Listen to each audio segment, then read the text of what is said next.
Assalamualaikum warahmatullahi wabarakatuh. Ketemu lagi ya kawan-kawan dengan saya Ibu Rida di mata kuliah yang sama, Administrasi Pengetahuan Pajak. Nah, pertemuan 7 kali ini saya akan membahas terkait dengan PPh pasal 26. Kita kurang satu pertemuan lagi ya teman-teman ya. Kita akan UTS, siapkan dari sekarang, dicicil belajarnya ya. Oke.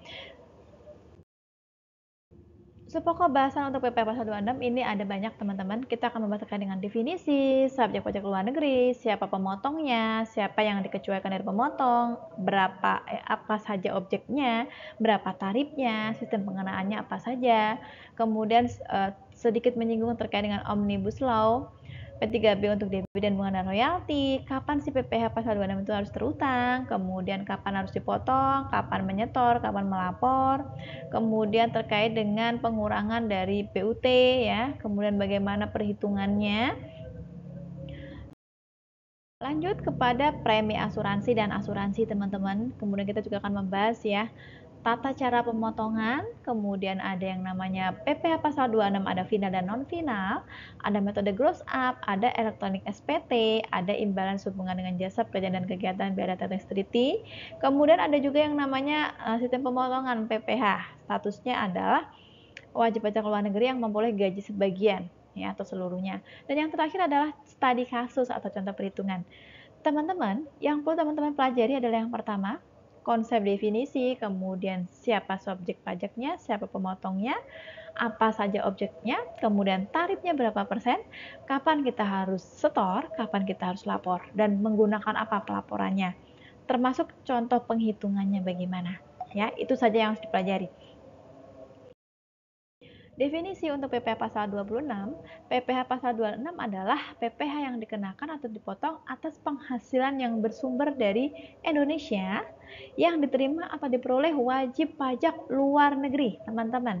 Kalau yang sebelumnya itu wajib pajak dalam negeri terus, nah kalau yang sekarang selama wajib pajaknya adalah wajib pajak LN, luar negeri, dan objek pajaknya adalah terkait dengan modal ya, terkait dengan modal, jasa, penyelenggaraan kegiatan, ini sudah masuk ranah PPh pasal 26. Begitu ya. Oke, perlu saya informasikan, untuk materi hari ini ada 66 slide teman-teman. Saya akan kupas secara singkat saja, karena materinya ada banyak. Teman-teman bisa mempelajari lebih detail di literaturnya. Ya. Oke, siapa sih subjek pajak luar negeri? Namanya juga pajak luar negeri, subjek luar negeri. Berarti wajib pajaknya adalah bukan orang Indonesia ya kawan-kawan ya, tapi subjek pajak dari luar negeri yang dimana dia tidak tinggal di Indonesia atau dia tinggal di Indonesia tetapi tidak lebih dari time 183 hari ya, itu jika orang pribadi. Nah Bu, bagaimana dengan yang badan? Nah, badan usaha selama dia tidak mendirikan atau tidak bertempat kedudukan di Indonesia itu disebut dengan subjek pajak luar negeri. Begitu ya. Nah, kalau yang ini, teman-teman yang warna kuning ini adalah jenis objek pajaknya. Ada gaji, bunga, dividen, royalti, dan seterusnya. Kalau yang sebelumnya masuk di PPh pasal 23, karena wajib pajaknya adalah dalam negeri. Benar nggak? Nah, kalau yang sekarang masuk di 26, tapi konteksnya wajib pajaknya adalah luar negeri. Begitu.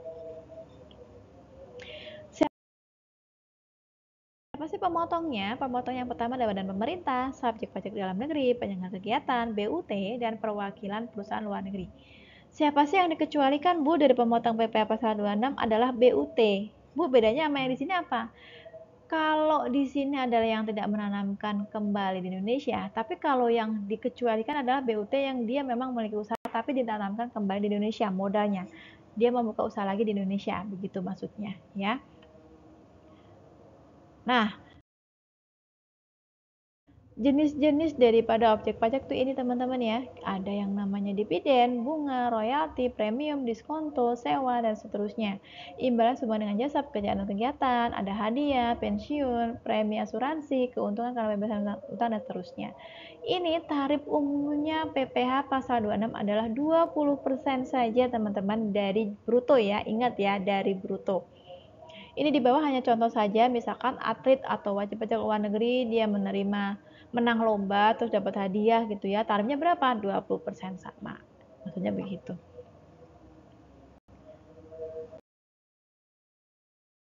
Nah, Ada beberapa pengecualian agak sedikit berbeda terkait dengan ini. Yang lainnya sama 20%, tetapi kalau kondisinya dia adalah penjualan harta di Indonesia yang diterima dari penghasilan harta gitu, penjualan harta teman-teman ya.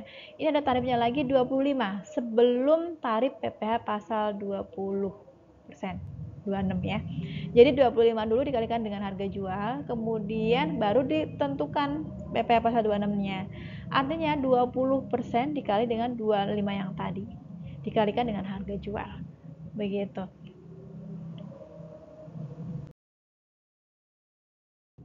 Ini masih sama ya teman-teman ya. Nah, ada yang agak berbeda. Bu, ini ada 50% ini buat apa? Ini kondisinya jika objek pajaknya adalah pembayaran premi yang tertanggung kepada perusahaan asuransi yang ada di luar negeri, teman-teman. Kalau yang ada di luar negeri ini 50, tapi kalau di Indonesia ini cukup 10%. Tetapi kalau kasusnya adalah reasuransi, sudah ada asuransi A gitu ya, di reasuransikan kembali di perusahaan B dengan perusahaan yang berbeda. Ini namanya reasuransi. Ini hanya 5% saja tarifnya. Ini ada tarif tertanggung, perusahaan asuransi dan reasuransi. Ini adalah yang sebelah sini teman-teman, ini adalah perkiraan penghasilan neto dari jumlah premi yang dibayar, dan ini adalah tarif efektifnya ya.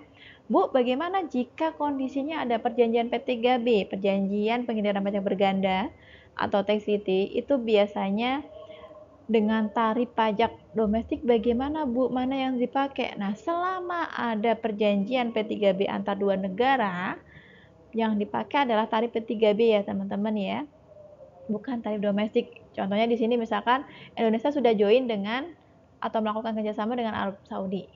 Ya, Indonesia dan Arab Saudi ini melakukan perjanjian P3B. Nah, artinya nanti wajib pajak Indonesia dan wajib pajak Arab Saudi itu pada saat dikenakan pajak nanti terkait dengan PPh pasal 26, mereka akan menggunakan bukan tarif PPh pasal 26 di Indonesia atau di Arab Saudi, tapi menggunakan tarif P3B. Dan tarif tersebut sudah tercantum di surat perjanjian P3B-nya, teman-teman. Jadi itu yang dipakai ya, karena itu lebih diunggulkan daripada tarif domestik. Nah, ini adalah jenis-jenis objek pajaknya. Apa saja sih PPh pasal 26 itu objek pajaknya? Ini dia tadi yang sudah saya sampaikan, dividen, bunga, royalti, dan seterusnya teman-teman ya. Tarifnya sama 20% tapi dikali bruto dan sifatnya final ya. Artinya apa? PPh final ini, PPh final adalah PPh yang tidak dapat dikreditkan di akhir tahun ya. Tidak dapat dikreditkan. Kalau yang tidak final itu bisa sebagai pengkredit dan bisa mengurangi pajaknya ya. Tapi kalau final ya pada saat dia terutang, saat itu juga harus dibayar. Kemudian ada juga yang penjualan harta tadi ya, ini tadinya juga sama, sifatnya juga final.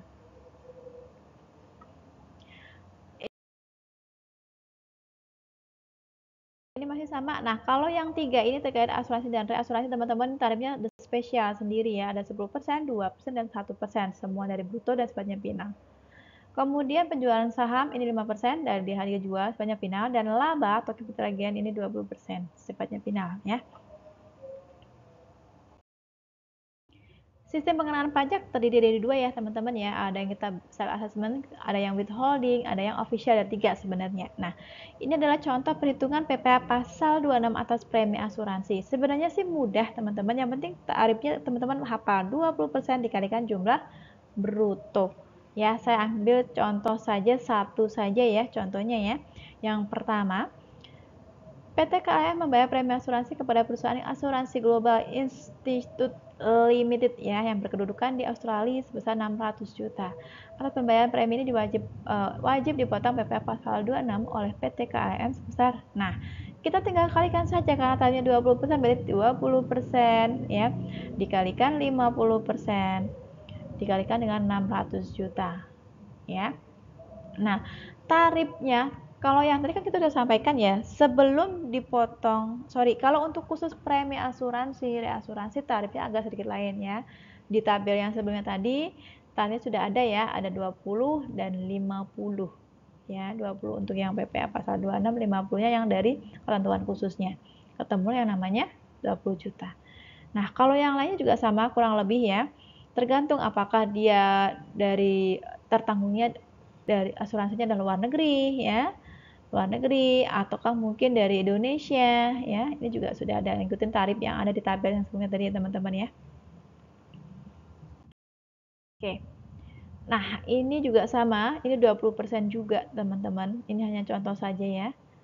Kurang lebih sih sama tarifnya. Yang penting teman-teman tahu ya, tarif standarnya berapa, tarif bakunya ya, kemudian PPh 26-nya berapa tarifnya, tarif efektifnya berapa, sudah ada semua di tabel.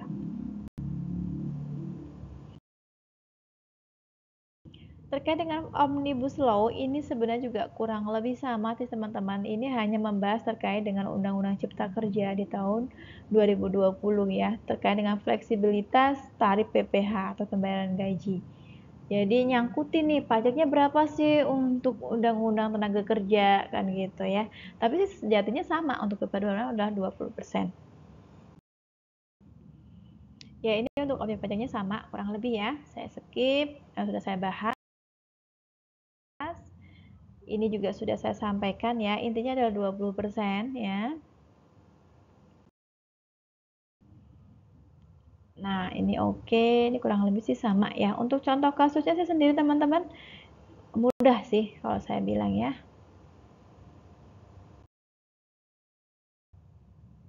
Ini masih seputar omnibus, saya skip saja. Ya. Nah, contoh kasusnya seperti ini nih. Jadi ini ceritanya adalah misalkan si A bekerja di perusahaan PTB tetap yang awalnya cuma berapa bulan begitu ya, kemudian diperpanjang teman-teman. Yang awalnya cuma berapa bulan itu kasusnya dia masih masuk PPh pasal 26 gitu ya. Jadi kan di sini dijelaskan Januari sampai Maret ya. Ini masih dipotong pajak ya. Kemudian setelah itu karena diperpanjang hingga menjadi Januari sampai Agustus. Nah, yang bisa dikreditkan justru hanya yang di awal tadi teman-teman karena sebenarnya tidak final. Ya, Januari sampai Maret itu tidak final. Kemudian Maret ke Agustus itu tidak final dan itu tidak bisa dikreditkan. Ya, nanti teman-teman jika pengen baca lebih detail bisa dilihat di literatur. Nah, ini adalah tarif-tarif P3B. Saya bilang tadi teman-teman bahwa di perjanjian P3B itu ada tarif khusus yang sudah ditentukan antar dua negara. Nah, diungkapkan seperti ini biasanya di perjanjiannya. Ini contohnya seperti ini ya, ada dividen, bunga, royalti, negara manapun sudah ada di sini. Portofolio tarinya berapa, penyertaan tarinya berapa, yang bunga untuk umum dan khususnya berapa, ini sudah ada semua di sini. Royalti juga sama. Ini juga sama. Ya, contoh di India, di sini ya, India itu tarifnya kalau untuk royalti ya, di sini 15 ya teman-teman ya, seperti ini. Nah, ini saya skip saja.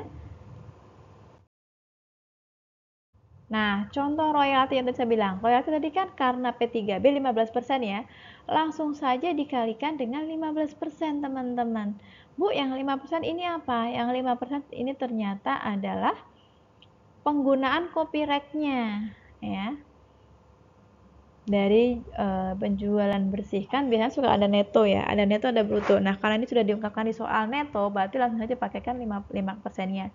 15% ada tarif P3B-nya dikali dengan 5% dikalikan dengan nominalnya teman-teman, 20 miliar. Mudah ya? Nah, ini contoh terkait dengan bunga pinjaman. Bunga pinjaman karena ini adalah negaranya, misalkan negara X ya, sudah disebutkan di sini tarifnya adalah 10%. Nah, tadi saya sudah katakan, jika ada perjanjian P3B dengan PPh pasal 26, mana Bu yang dipakai? Yang dipakai adalah tarif P3B. Di soal sudah disampaikan 10%, berarti kita tidak menggunakan 20% ya teman-teman ya, tapi kita gunakanlah yang 10%. Nah, kita lihat di sini. Nah, ini ceritanya oh ada kelebihan kewajaran ya teman-teman ya, kewajaran ya atas bunga yang melebihi kewajaran ya. Nah, di sini 20%. 20% dari mana Bu? Tarif normalnya 20. Ya, tarif normalnya 20. Itu 20 di sini. Nah, kemudian 2,5 ini dapatnya dari mana? Ini dapatnya dari 25%-nya. 25% dikali dengan 10. M, teman-teman. 25 dari sini ya. 25 dikali dengan 10-nya di sini, ya. Ketemulah 2,5. Nah, 2,5 dikurangkan dengan 120 dikali dengan tarif P3B-nya. Hati-hati, P3B tetap dimasukin yang ini ya. 10%, ya. 10% dikalikan dengan ini. Ya, di sini. Nah, 20-nya adalah tarif normal. Ya, artinya di sini untuk kasus ini, teman-teman, karena ini kasusnya adalah pinjaman, ada unsur tarif P3B di situ dan ada unsur tarif normal. Kalau ini gabungan kasusnya, bukan P3B sendiri, bukan tarif domestik sendiri. Khusus yang ini ya, hanya khusus yang ini saja. Nah, contoh premi asuransi. Nah, asuransi ini tarifnya ada dua ya teman-teman ya. Kalau kita lihat di tabel ya, ada 50 dan 20 ya. Nah, tarifnya di 20 ini yang PPh pasal 26 karena ini kasusnya adalah premi asuransi yang tertanggung di luar negeri ya. Ini di sini sudah disampaikan di sini 50% ya, sudah disampaikan preminya, tinggal dikalikan saja. Mudah ya kalau ini ya. Contoh penjualan saham juga. Untuk penjualan saham, kalau ini contoh kasusnya, oke. Kalau ini mudah teman-teman, tinggal dikalikan saja. Kenapa 25 ya? Karena tadi saya bilang, kalau untuk harga penjualan ya, itu ada tarifnya 25 dulu ya. 25-nya itu adalah dasar pengenaan pajaknya. Kalikan dengan jumlahnya, nilainya 8 miliar, ketemu angka sekian, kemudian baru dikalikan dengan tarif PPh pasal 26-nya, 20 kali hasil yang ini tadi. Ya, mudah ya. Kapan sih PPh 26 itu harus terutang? Itu terutang pada saat mau dilakukan pembayaran, itu pada saat itu juga terutang teman-teman ya. Kemudian jika kondisinya adalah sebagai pemotong, berarti ya pada saat dia menjadi pemotong ya, pada saat mulai ada hadirnya transaksi. Kemudian yang ketiga, pada saat dilakukan pembayaran atau pada saat akhir bulan terutang, itu juga bisa ya teman-teman ya. Nah, ini ada PP nomor 94 tahun 2010 tegaskan bahwa saat utangnya pajak adalah pada saat ketika terjadinya pembayaran, saat jatuh tempo, perjanjian atau adanya munculnya keluarnya faktur gitu ya, atau invoice seperti itu. Nah, untuk perusahaan yang tidak go public, teman-teman, nah, untuk yang tidak go public, ini biasanya pada saat dibagikan dividen, disitulah sudah mulai diakui yang namanya utang PPh pasal 26 ya. Tapi untuk perusahaan yang TPK yang sudah go public, nah berarti diakuinya PPh 26 itu pada saat sudah ditentukan kepemilikan sahamnya milik siapa nih, milik siapa. Dividennya yang dibagikan tuh per hari ini misalkan dibagikan dividen ya, per hari itu juga PPh pasal 26 sudah terutang teman-teman. Ya, sedikit berbeda.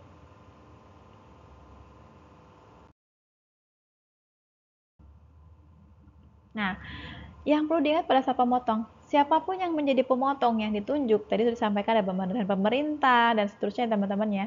Selama dia menjadi pemotong, berarti harus memberikan bukti potong kepada pihak yang dipotong. Nah, itu dan wajib, itu 3 rangkap ya, 3 eksemplar ya teman-teman ya.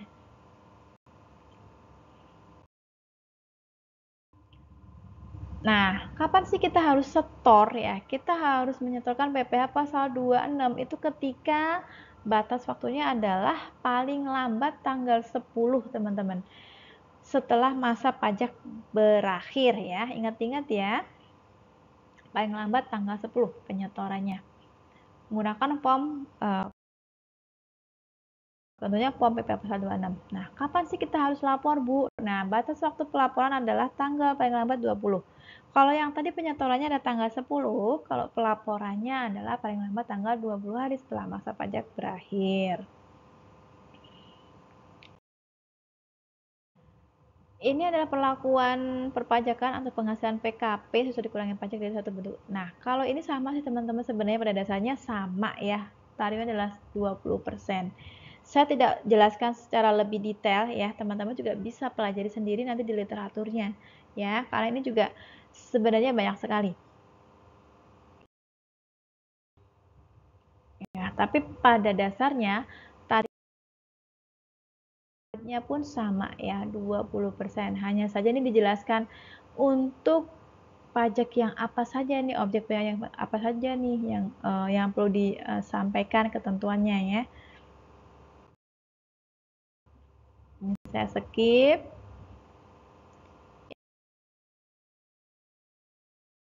Ini kondisinya agak jarang ya teman-teman untuk BUT ya, tapi tetap ada ya. Ada juga yang memang menerapkan wajib pajak luar negeri itu dia statusnya sebagai BUT ya.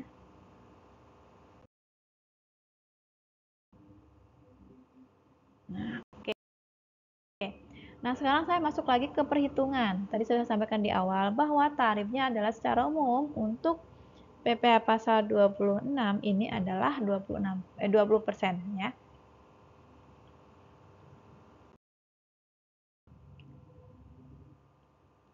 Untuk pemotongan, nah ini juga sudah saya sampaikan di awal tadi ya, ini agak sedikit mengulang di PPT ya. Jadi ada 3 tadi ya, premi yang tertanggung di luar negeri itu 50%, kemudian yang di dalam Indonesia itu 10%, kalau reasuransi itu jatuhnya adalah 5% ya.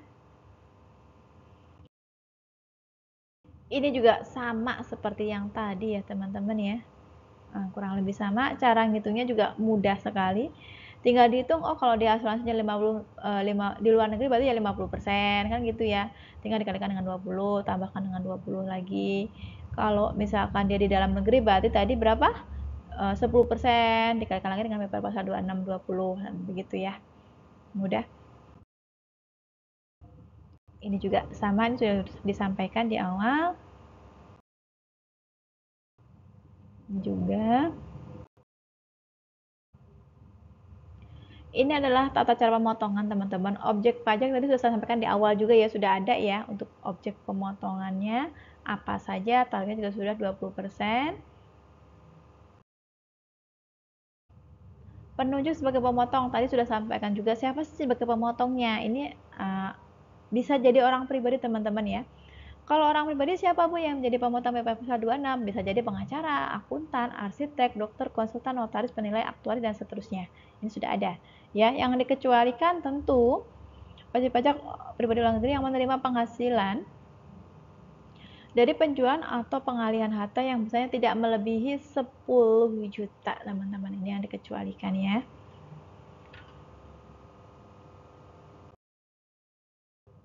Pemotongnya, nah ini sih sudah saya sampaikan juga tadi ya. Nah, kondisi manakala misalkan pada saat mau menyetor kok ternyata hari libur, berarti bisa dialihkan pembayarannya di hari berikutnya teman-teman. Jadi boleh ya, nggak usah takut terlambat bayar nyetor pajaknya, didenda, bayar administrasi dan segala macam, tidak. Selama jatuhnya pada saat hari libur itu kok ternyata hari Sabtu atau hari libur nasional, maka bisa dibayarkan di hari berikutnya, itu boleh.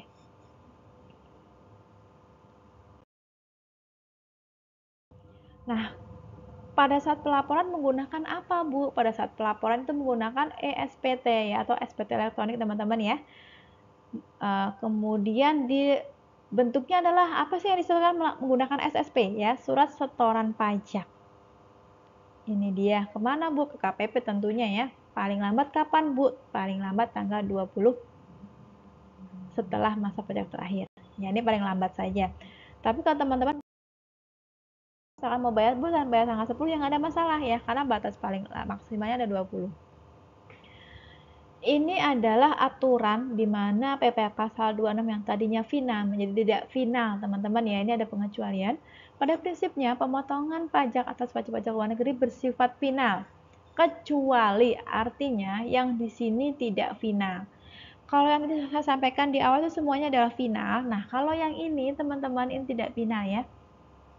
Terkait dengan apa? Terkait dengan ini, kegiatan yang diperoleh dari penghasilan kantor pusat, ada cabang, biasanya penjualan barang, pemberian jasa, tapi ini ada di pasal 5 ayat 1 ya aturan mainnya. Kemudian ini juga sama ya, masih dengan tadi kantor pusat ya. Kemudian kalau teman-teman mau cepat paham, lihat aja di sini ada force of attraction income, ada effectively connected income. Dan yang terakhir adalah atas penghasilan wajib pajak orang pribadi atau luar negeri yang berubah status menjadi wajib pajak dalam negeri. Nah, ini juga sama ya. Tadinya di luar negeri, dia berubah status menjadi dalam negeri. Itu juga menjadi pengecualian menjadi tidak final. Gitu. Dan kalau tidak Vina, berarti itu bisa dikreditkan teman-teman. Ya, tapi kalau Vina tidak bisa ya, jangan tertukar. Oke. Ini hanya contoh saja ya teman-teman ya. Jadi ada perubahan status saja sih dari WP luar negeri menjadi dalam negeri. Ada metode gross up. Biasanya perusahaan itu akan memberikan metode gross up untuk memudahkan dia bayar pajaknya lebih sedikit teman-teman dengan di gross up kan. Ya, tetapi ini juga melihat dari kondisi perusahaan, keuangan perusahaan, mana sih pajak yang bisa di gross up, mana yang tidak, apakah penghasilan karyawan ini bisa di gross up dalam bentuk natural, di gross up kan atau bagaimana. Ya, ini dilihat dari konteks kondisi sih biasanya perusahaan menggunakan metode gross up. Ya. Nah, yang perlu disampaikan adalah ini, pajak penghasilan yang terutang atas penghasilan sebagaimana dimaksud pasal 26 ayat 1 kecuali dividen yang ditanggung oleh pemberi penghasilan dapat dibebankan sebagai biaya sepanjang pajak tersebut ditambahkan. Nah, jadi dividen ya teman-teman ini bisa dibebankan sebagai pengurang pajak atau pengurang biaya ya. Ini adalah salah satu metode yang dilakukan oleh perusahaan untuk melakukan tax planning atau perencanaan pajak supaya bagaimana? Supaya bayar pajaknya itu lebih murah.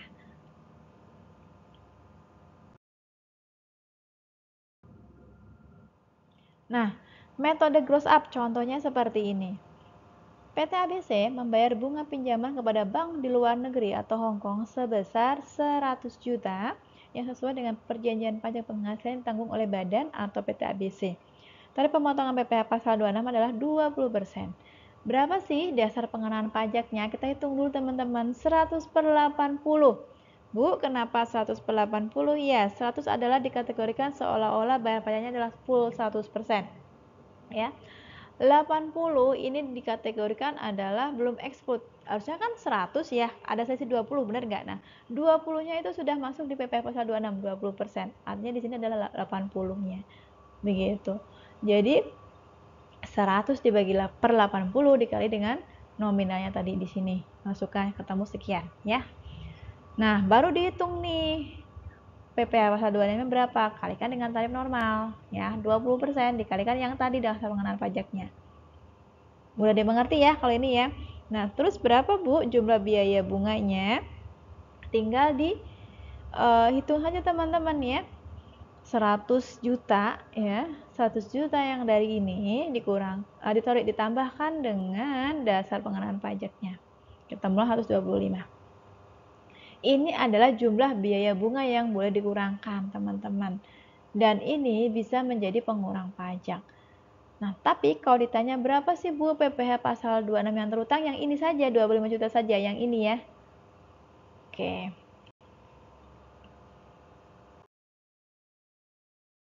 Dokumen elektronik atau SPT teman-teman. Nah, kalau misalkan teman-teman pada saat mau melaporkan, teman-teman menggunakan SPT atau ISPT atau SPT elektronik lah bahasa namanya.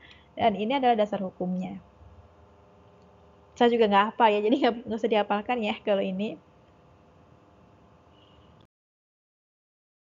Nah, imbalan sehubungan dengan jasa, pekerjaan, dan kegiatan bila ada tax treaty. Tadi sudah saya sampaikan, selagi ada perjanjian tax treaty antara dua negara tersebut, maka sewaktu-waktu wajib pajak dua negara tersebut jika mau melakukan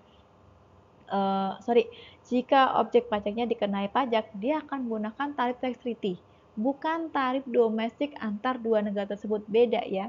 Tapi yang diperuntukkan adalah tarif tax treaty-nya. Tapi jika tidak ada tax treaty bagaimana Bu? Jika tidak ada tax treaty berarti tarif pajak yang digunakan adalah tarif pajak PPh 26 yang normal kawan-kawan ya. Yang normal, menyesuaikan dengan tarif umum 20% ya. Seperti itu.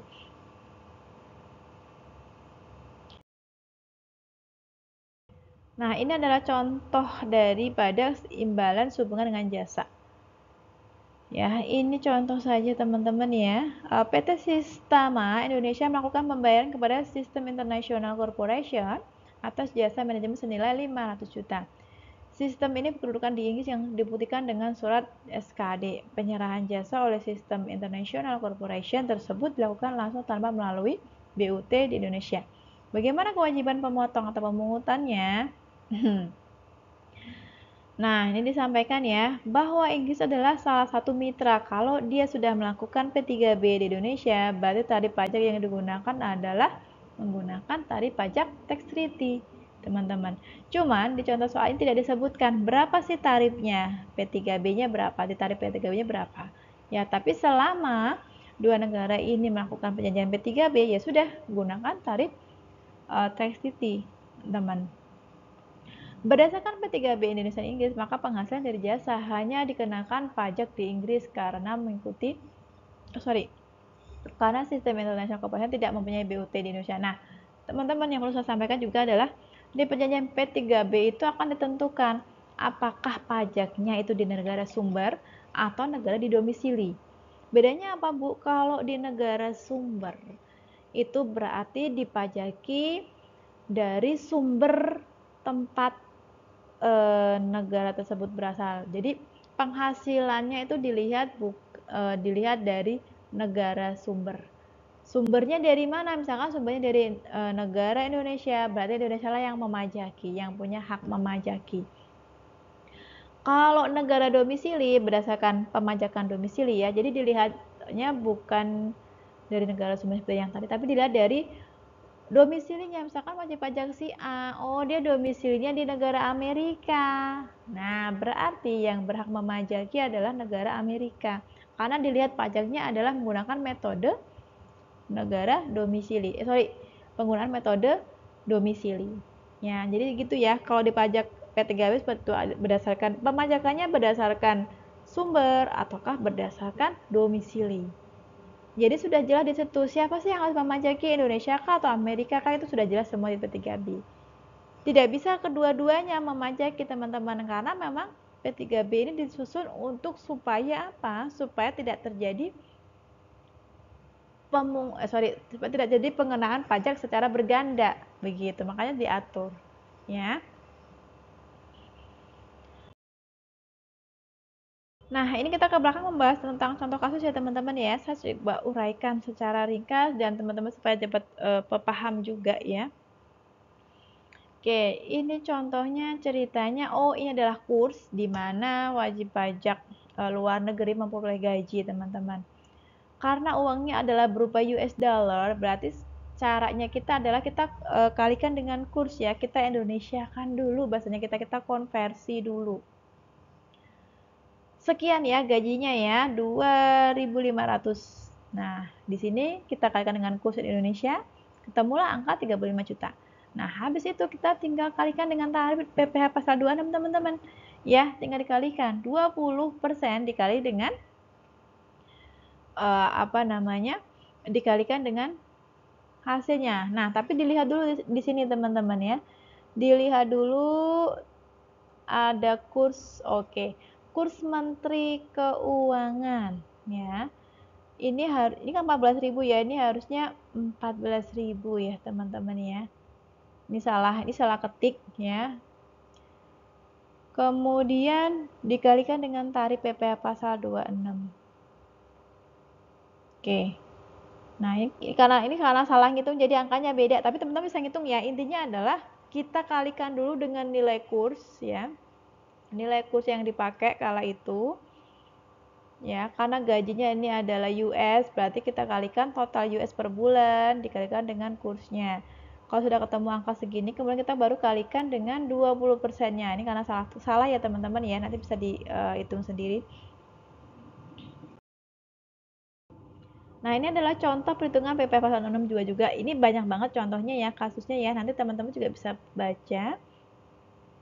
Tapi intinya adalah baik royalti, dividen, dan seterusnya itu menyesuaikan dengan tarif tadi yang sebelumnya yang saya sampaikan di tabel. Ya, mudah ya. Contoh saja seperti ini. Ini 100 juta, kemudian dikalikan dengan, ini royalti ya, royalti 1 juta, kalikan dengan 20%. Ketemu 20 juta. Seperti itu saja sih, teman-teman. Ini adalah peminjaman uang ya, peminjaman uang 20 miliar ya. Ini tingkat bunganya 10. Tinggal dikalikan saja di sini. 10 karena ini ini tarifnya dulu. Ini tarif, kemudian ini adalah tingkat bunga, dan 20 miliar ini adalah angkanya yang ada di sini. Mudah sih sebenarnya ya. Kemudian yang ketiga ini juga kasusnya sama seperti yang tadi, kita kalikan dengan US dulu ya teman-teman. Dikalikan dengan US-nya dulu, kemudian kalikan dengan tarif 20%. Sifatnya P6. Ini juga masih sama contohnya PPh pasal 26 ya. Sama sih, ini kasusnya adalah atlet ya. Atlet dia menang lomba dapat hadiah. Tarifnya kurang lebih juga sama, 20% dikalikan dengan uang tunai yang diterima. Gampang kan? Ya. Kemudian yang ini juga sama. Nah, kalau ini kasusnya adalah menyewa gedung. Hati-hati, menyewa gedung itu ada tarif tambahannya 50% ya. Berarti kita kalikan dulu tarif normalnya 20 kalikan dengan 50% kalikan dengan ini.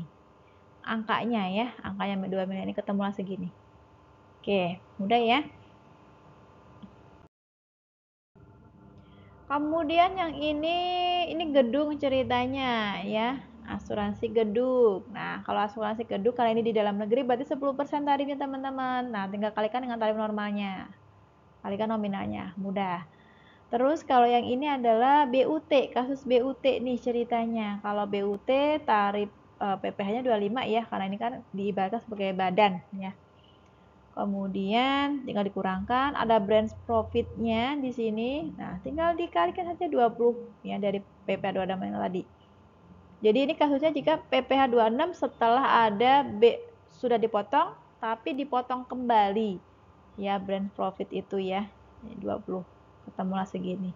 Oke, mudah. Nah, kalau ini tenaga asing orang pribadi, teman-teman. Oh, ini kasusnya adalah orang pribadi ya, teman-teman ya. Oke, yang diperpanjang. Oke lah, ini mudah sih teman-teman ya. Jadi ceritanya ini adalah A sebagai tenaga asing orang pribadi membuat perjanjian dengan PTB sebagai wajib pajak dalam negeri untuk bekerja di Indonesia untuk 5 tahun. 5 bulan itu mulai 1 Januari. Kemudian intinya adalah diperpanjang, sama seperti kasus yang sebelumnya tadi di PPT ya. Diperpanjang nih. Jadi kasusnya sama, yang sebelumnya itu adalah non final ya. Dari 1 Januari hingga bulan kelima. Nah, bulan kelima sampai bulan ke-8 itu baru yang namanya final, teman-teman. Kurang lebih sama sih. Ya, karena dia berubah status saja. Oke, ini adalah pengenaan PPh dengan metode gross up, teman-teman. Contoh penghitungannya seperti ini ya. Oke.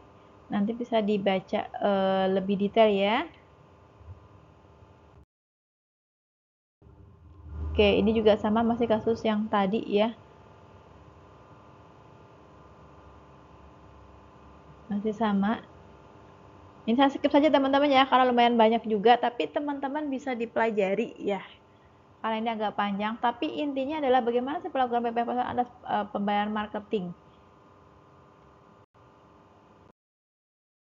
Nah, ini sebenarnya adalah kasus jasa pemasaran, teman-teman. Kasus jasa pemasaran antara Indonesia dan Singapura. Tapi karena ini sudah ada P3B, tinggal kita gunakan tarif P3B ya 15%. Itu saja sih sebenarnya ya. Dan ada keterangan SKD-nya, surat keterangan domisili. Kalau misalkan Indonesia dengan Singapura ternyata di perjanjian P3B-nya itu pemajakannya berdasarkan domisili dan ada SKD-nya, berarti ya misalkan domisilinya di Singapura, berarti Singapura yang memajaki, bukan Indonesia. Seperti itu saja kalau ini ceritanya. Ini penjualan saham, teman-teman ya. Penghasilan dari penjualan saham perorangan dalam perseroan terbatas dalam negeri yang diperoleh wajib pajak luar negeri selain daripada dipotong ya ini ya 20 25 ini ada dua double ya. 20 itu adalah tarif normal dan 25 ini adalah tarif khusus yang sudah ditentukan, artinya sudah baku ya, tinggal dikalikan dengan harga jual. Oke,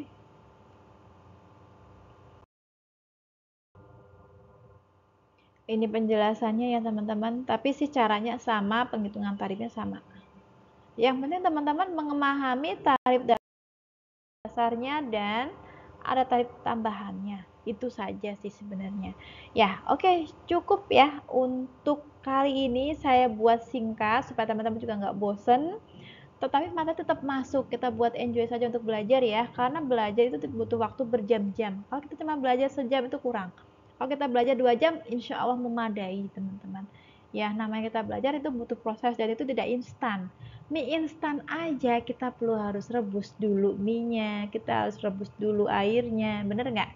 Gitu, jadi tidak ada yang instan ya. Oke, itu saja dari saya. Jangan lupa like dan subscribe teman-teman ya. Dan harap disimak dan dipelajari video dari materi ini supaya teman-teman juga dapat ilmu yang bermanfaat. Oke, itu saja dari saya. Wabillahi taufiq walhidayah. Wassalamualaikum warahmatullahi wabarakatuh. Dadah.